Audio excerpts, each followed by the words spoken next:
Good morning, everybody. Welcome to Jason Mackey's First 10, a short version podcast talking all things Pittsburgh sports. Today is Wednesday, August 28th. Going to talk to you a lot about the Pirates today. Watching that thing last night, couldn't help but start thinking about the switch flipping from team results to individual stuff, which I know has been happening for some time. It's not a new concept to last night, but I wanted to get into kind of parallel tracks on that. Some thoughts that I have toward what the team is doing and also some thoughts on individual performances, what to pay attention to the rest of the season, how to make maybe September baseball interesting. It's interesting for some of us, others might need a hook. I'm not sure. We'll see. We'll talk about that. A little bit about Pitt and Heather Lyke. She's a finalist at Northwestern. Want to react to that and the column that I had on Heather as well. And the Steelers cut down their roster to 53. Probably a couple stray thoughts there as well. First, a programming note, and I'm excited for this one. And I have a special guest on tomorrow's show, Jeff Hathorn from 93.7 The Fan. You've probably heard or seen him. Jeff is a very good friend and somebody that we joke I see all the time now. In my new role, I'm bouncing around Pitt, Steelers, Pirates, Penguins, whatever's going on. I try to get to as much stuff as possible. Jeff is there as well. So we kind of joke, hey, you again. Yeah, I haven't seen you in a while. So I see Jeff more than my family sometimes, and we kind of joke that we should do one of these together. And so my hope is to get Jeff on here one day a week and do kind of a carousel or a whip around Pittsburgh sports. I think it'll be interesting in the stuff we see and can maybe laugh a little bit.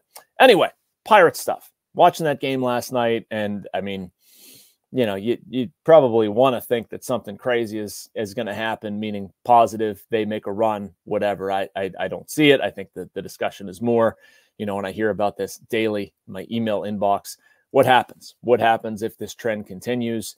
People are mad right now. They want everybody fired. I understand why. I'm not disagreeing with those sentiments. I think if you look at what Bob Nutting said before the season, what is reasonable in year 5, they should be better than this. They should be fundamentally better than this. A column that I wrote a couple days ago, I still feel that way. And by the way, I've heard this as well. I'm not absolving Shelton. It seems to be a popular school of thought that people want to yell at me about, like, you know, this is all Shelton's fault. Well, I mean, he's part of it. The players are part of it. Cherington's part of it. There's no part of this that, like, somebody's innocent, except maybe Paul Skeens or something like that. But I mean, we're not going there. It's a team-wide thing. Like they have fallen short to this point of expectations. I think that's a fair assessment. They said they want to step forward in meaningful contention throughout the season. Right now, they have to go 500 to finish with one more win than they did last season. I don't know where my confidence level is at with them finishing 500, especially because of some individual stuff going on that I'm going to get to. So what happens if they finish with 76 or fewer wins, right? That's one track. The other track is individual player stuff. I get asked this a lot, and the answer is fairly consistent. 76 or below, I don't know how you retain Derek Shelton. I think Andy Haines is an easy one. You can see the offense has underperformed. It's not just this year. It's a lot. Young players have not gotten better. No, I don't think it is all Andy Haines' fault. But stuff like that happens when you don't meet expectations. And the Pirates will have fallen short. And a big impediment has been their offense.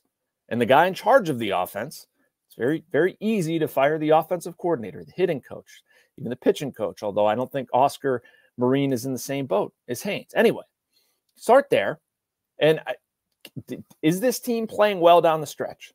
Is this team responding well to coaching, to its manager? Is it playing fundamental baseball? Is it in every game? That's like 4 or 5 no's for me. So, I mean, I like Derek Shelton.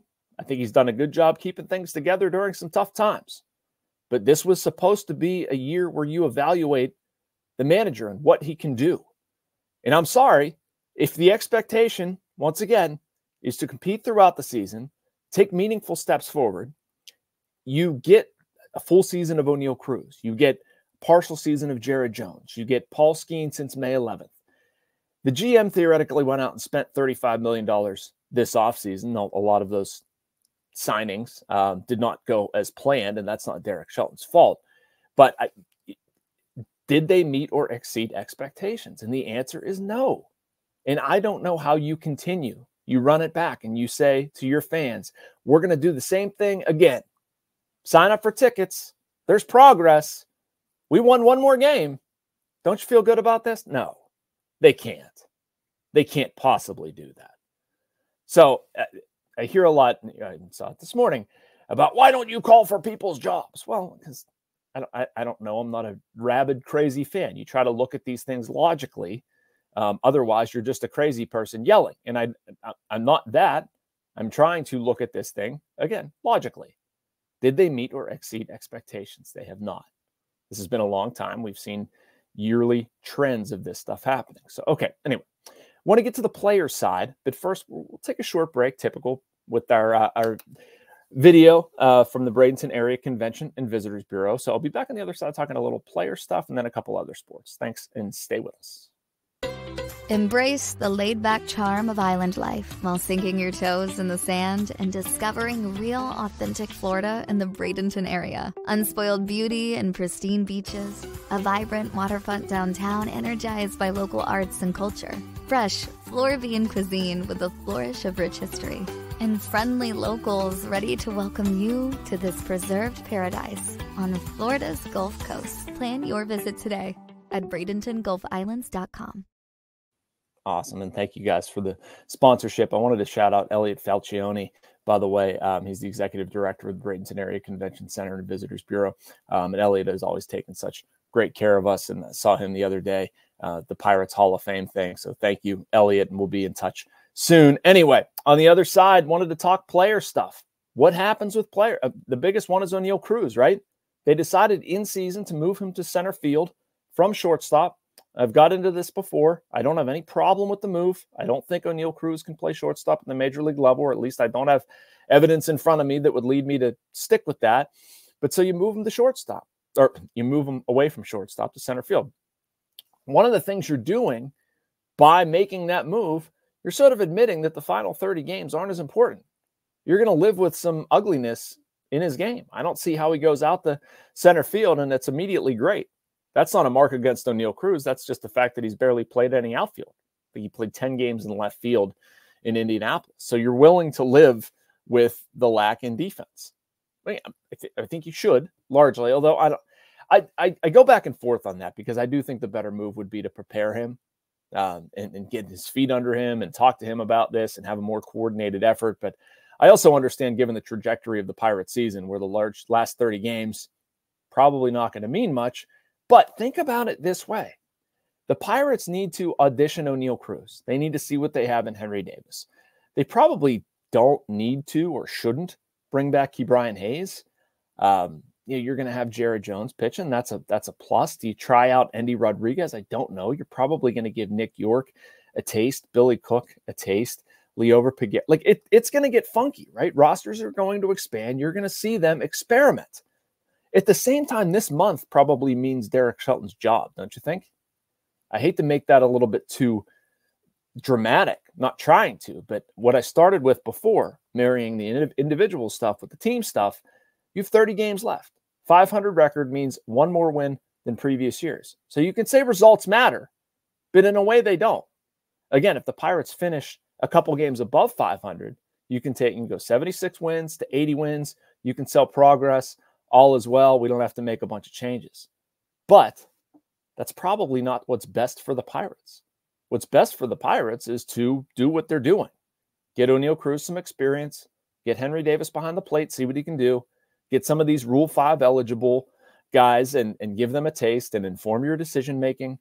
Maybe you bring Kutch back. I mean, you probably have to give Kutch a chance. Anyway, there's a lot of questions on both sides that they don't necessarily match up. It's going to be interesting to see how that happens. By the way, all right, we'll transition out of that. Couple quick hit things here. I spent more time talking Pirates than I normally or I expected to, but that's probably normal for people watching here.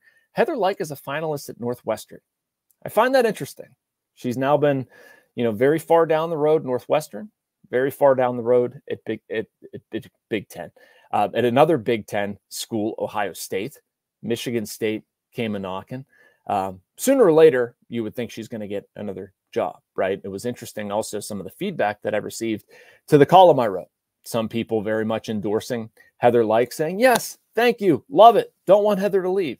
Other people who were not as keen on the job Heather has done managing the budget and the way she's run things and whatever. I take that to mean you're going to have people on both sides. Anything you write, it should theoretically spark emotional debate with people that love the job someone's doing and people that hate the job someone's doing. So I do think it like you can only have so many of these jobs before you get one, right?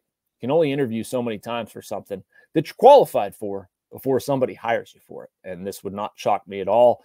It does not seem like, it's a slam dunk to run it back here. It would not shock me at all if Heather Lyke ended up leaving for Northwestern, which is going to leave Pitt in an interesting spot.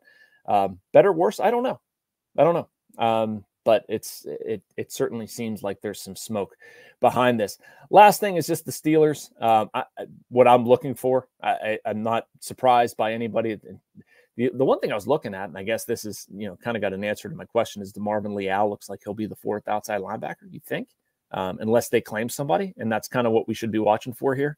Do you claim a cornerback? Do you claim a linebacker, a wide receiver, something like that? There could be some roster shuffling there. I also don't like this week lag before the NFL season. I understand why, but I just wish the NFL was starting up this weekend. We do have college football, though, and we're going to talk about that a lot tomorrow with Jeff Hathorn. Make sure you like and subscribe. You can get more of these episodes. You can get stuff from all of our Post-Gazette writers and columnists, and we will be back same time, same place tomorrow. Talk to you there. Thank you for watching First 10, everybody.